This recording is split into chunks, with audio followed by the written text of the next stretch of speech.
we're baffling an oil pan in our Mazda 3 project today. And you say, well, what is an oil pan baffle and why do we need to do it? All right, well, here's an oil pan. This one is from a 2018 Ford Escape, which is our donor motor. You can imagine Ford didn't think people were going to be doing a lot of high G cornering in an Escape, so they didn't put much in the way of baffling in it, but they did put some. You can see all these little bits and pieces are in there designed to control the oil.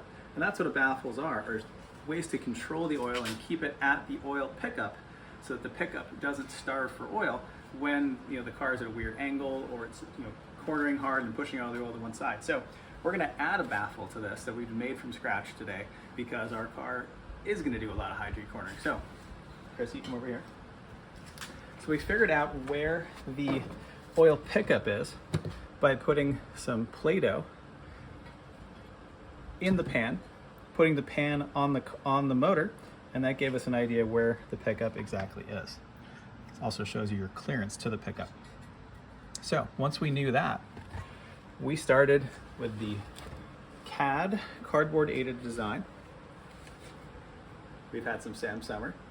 So through a lot of trial and error, we created this piece. And this is basically done by putting the cardboard in there, getting some scissors and a tape measure and a Sharpie, and trim, cut, repeat until you get something that works. And it's a lot easier to do with cardboard than it is to do with metal.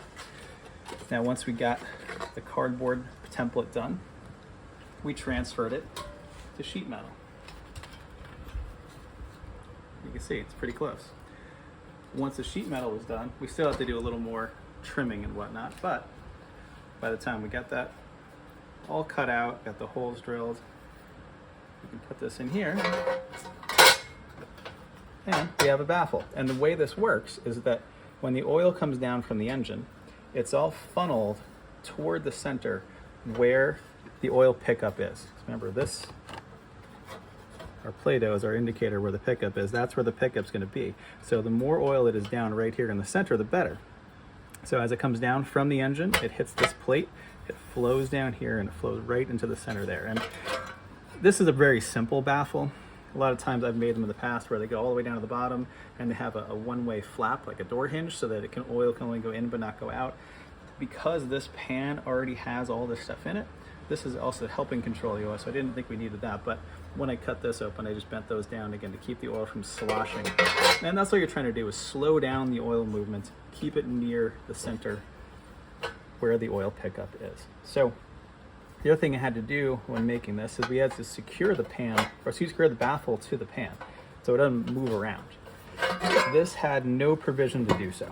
So I had to drill and tap holes in these, I don't even know what these things are, but I drilled and tapped holes to fit the pan in there. So now, take this, put it in the pan,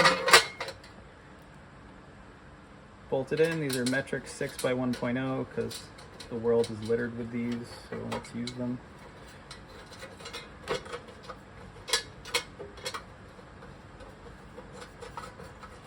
So, snug these down. Got a baffled oil pan, go in our race car.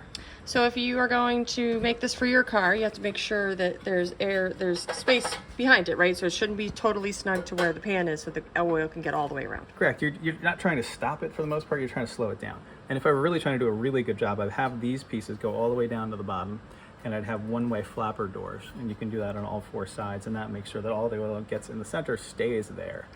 How would you make the one-way flapper door? Do you use a hinge? Yeah, I just buy hardware store cheap door hinges because they already do exactly what you want to do. They're $1 and they have holes in them to let the oil continue to flow otherwise. So, but this will do the job for what we're trying to do and just keep the oil down in the center of the pan and not splashing, because we really, if you go around a high G corner, the oil is going to come to one side and come up here, and if you have a timing chain, it can even ride the timing chain up the motor and build up in this side and be away from the pickup.